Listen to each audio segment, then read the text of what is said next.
Hi guys, welcome back to another video. This is Yasir from WP How and in today's video we are going to see why sometimes a subdomain doesn't work right after its creation and how you can fix it. For the demonstration of this video we will use GoDaddy, but this solution can be applied to any web hosting or domain registrar. Now before we start, please consider subscribing to our YouTube channel for more WordPress and web hosting related tutorials. Now let's start.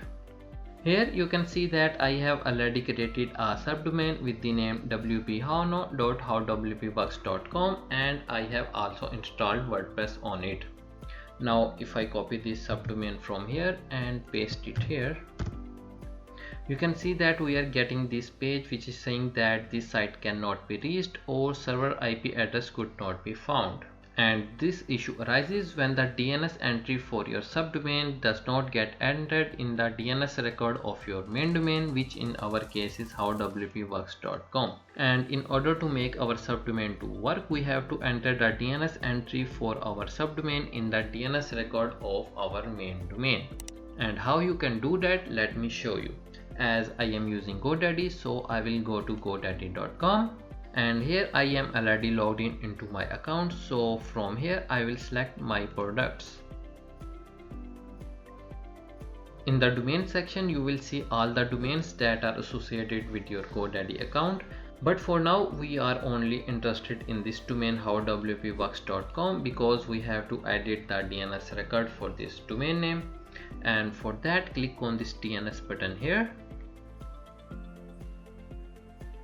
Here you can see all the entries that are already present in the DNS record of our main domain, but the DNS entry for our subdomain is missing.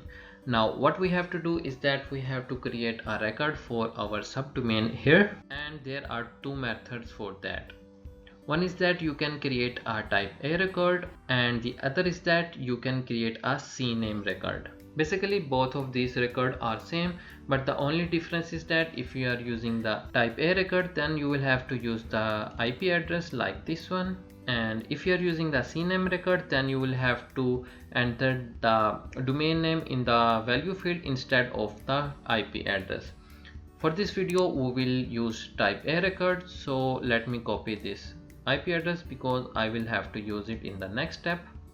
Now to create a new record, click on this add button here, and from here select the type, which in this case is type A record, and in the host section you will have to enter the name of your subdomain, which in our case is WP How, and in points field I will have to enter the IP address because I am creating a type A record. And this TTL value is the time after which this DNS server will broadcast about this change to the internet.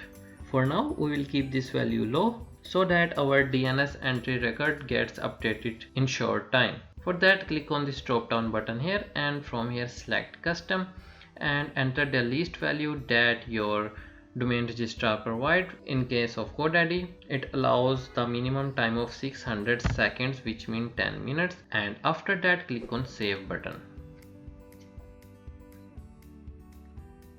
Now you can see that the DNS entry for our subdomain has been entered, and it will take a few minutes to propagate this entry all over the internet. Now once again let's go to our subdomain URL and refresh this page.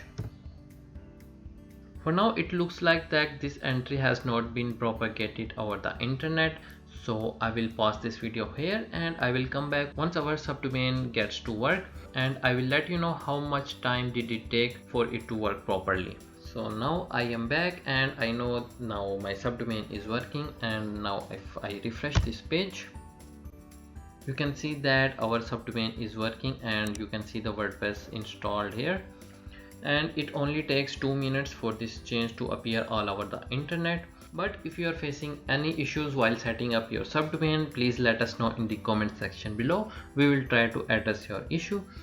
And now if you like this video, please hit the like button below, and please consider subscribing to this channel for more WordPress and web hosting related tutorials. Thanks for watching.